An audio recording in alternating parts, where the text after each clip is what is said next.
When I was a little kid, I took talkative to a whole new level. It didn't matter who was having the conversation or even what it was about. I always wanted to join in and ask questions. While my parents loved this in me, every now and again they would need a break.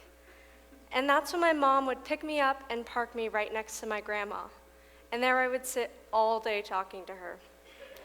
The only thing was, several years prior, my grandma had had a stroke, which resulted in her inability to walk and talk, so quite literally, I grew up with a captive audience. Even so, I still remembered asking her questions, and her inability to respond with anything but a smile and nod taught me that sometimes I would need to answer my own questions.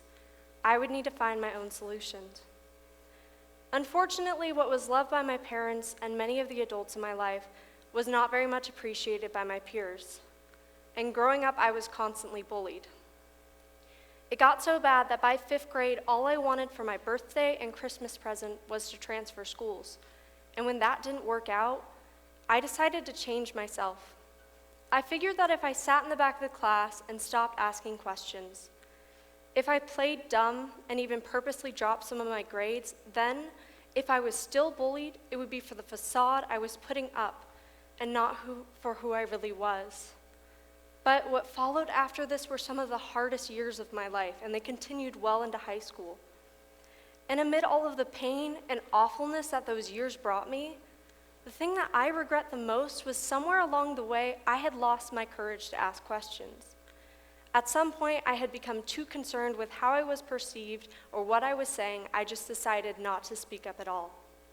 And this continued until I encountered something so big, it forced me to ask questions again.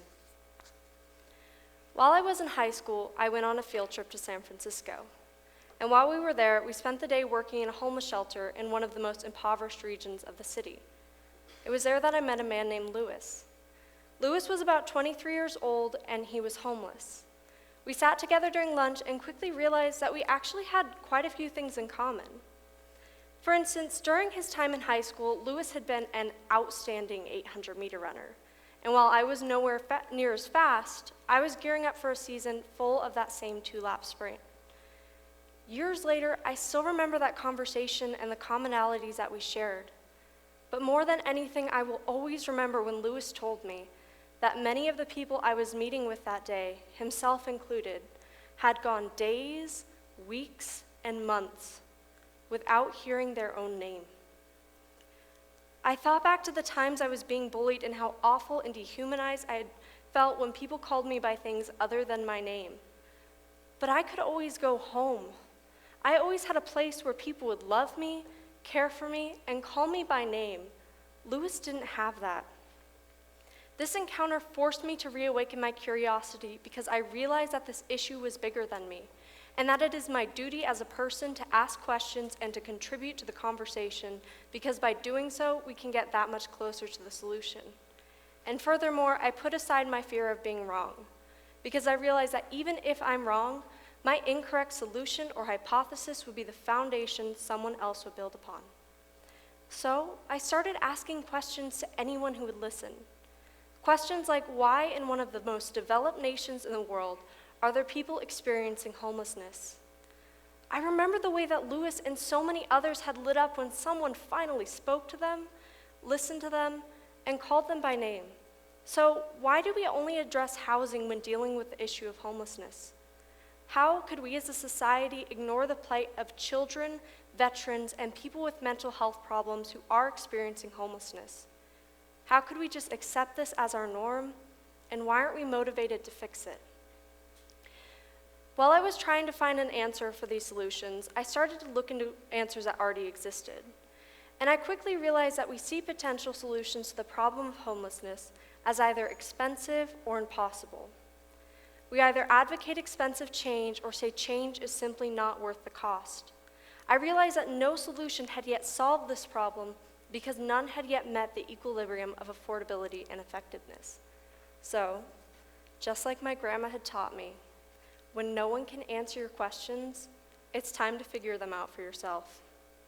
Now, I know trying to solve the issue of national homelessness while still in high school is, at the very least, audacious and completely laughable. I had no idea where to start. I was getting ready to head off to college, so I just laid out everything in my room and got ready to pack. I separated everything into 3 piles: take to school, leave at home, and donate. It was on my way back from donating some of my belongings that inspiration struck. Clutching the tax deduction receipt in hand, I realized that the only reason some people donate their goods rather than just throw them away is because of the tax incentive that they receive. But because of that simple incentive, quality goods are available to those in need. So what if we use the same strategy to not only provide goods, but services as well? In its most atomic form, my idea is that we can help those in need by providing tax incentives to those best able to help them. It has a long way to go before being implemented, and today, my hope is to simply start the conversation. The beauty of this strategy is that it can be applied to a multitude of issues, such as healthcare, education, and many more.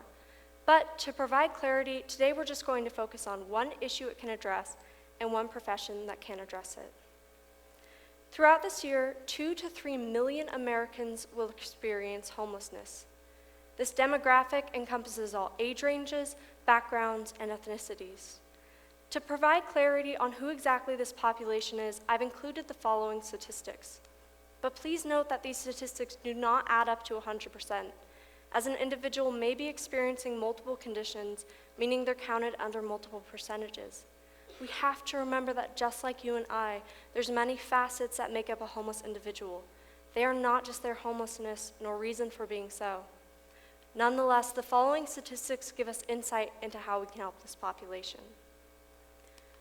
According to a poll done by the American Psychiatric Association, 38% of homeless individuals suffer from alcoholism.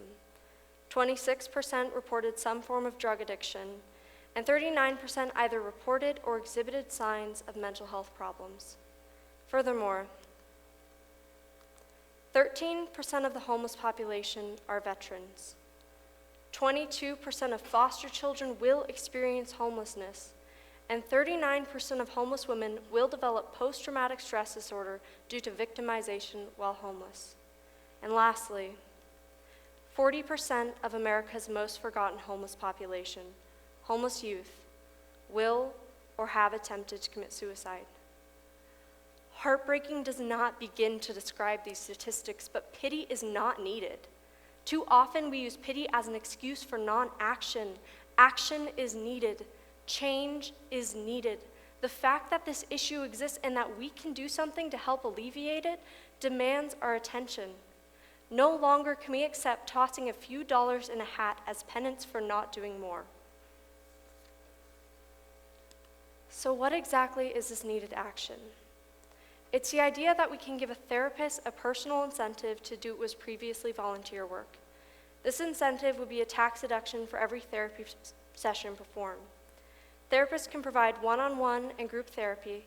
They can also be positive mentors for that large population of homeless youth, and they can help us collect data on this population so we can figure out how to best help them. Furthermore, therapists can also help train shelter staff in how to provide a safer atmosphere, which has been shown to reduce homeless depression rates in women by up to 40%. Not only can therapists address the mental stressors that result in and from homelessness, but they can also provide a human connection that's essential for one to climb out of homelessness.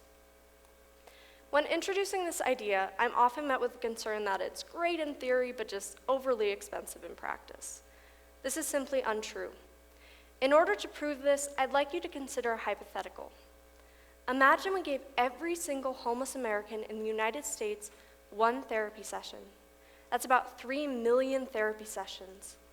I'd like you to estimate how much money would come out of your annual taxes in order to afford for this service.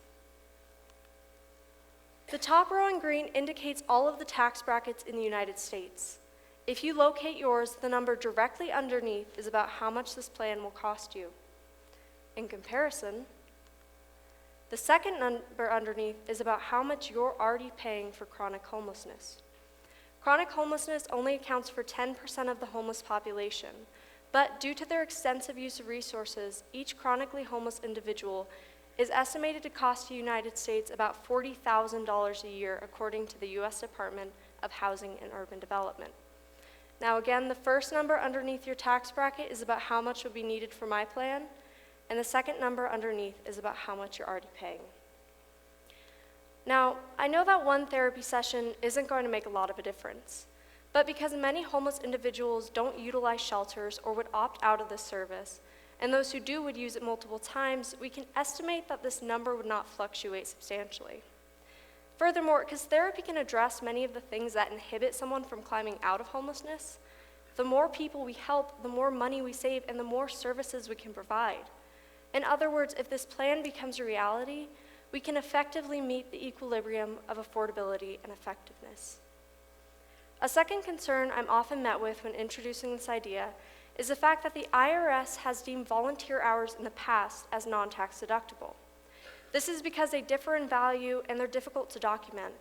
However, when it comes to my plan, we know the value of therapy in the United States, and we can document these services as they would take place in homeless shelters that have received federal grants. So now what? As I said earlier, I'm here today to start the conversation, and this plan has a long way to go before being implemented. But more than that, I'm here because I'm that same little girl who kept asking questions no one knew how to answer. I'm here because my grandma taught me to strive to answer the impossible, and Lewis showed me that there are issues out there bigger than me. If there's a problem out in the world that you are passionate about and you want to find a solution, you don't have to be an expert. Your solution does not even need to be perfect. I know that some of you may have found fault in my plan today, but the reality is I don't want to live in a world where someone goes days, weeks, and months without hearing their own name. And I know that if we start today by asking questions and contributing to the conversation, we can get that much closer to the solutions that will create a better tomorrow. Thank you.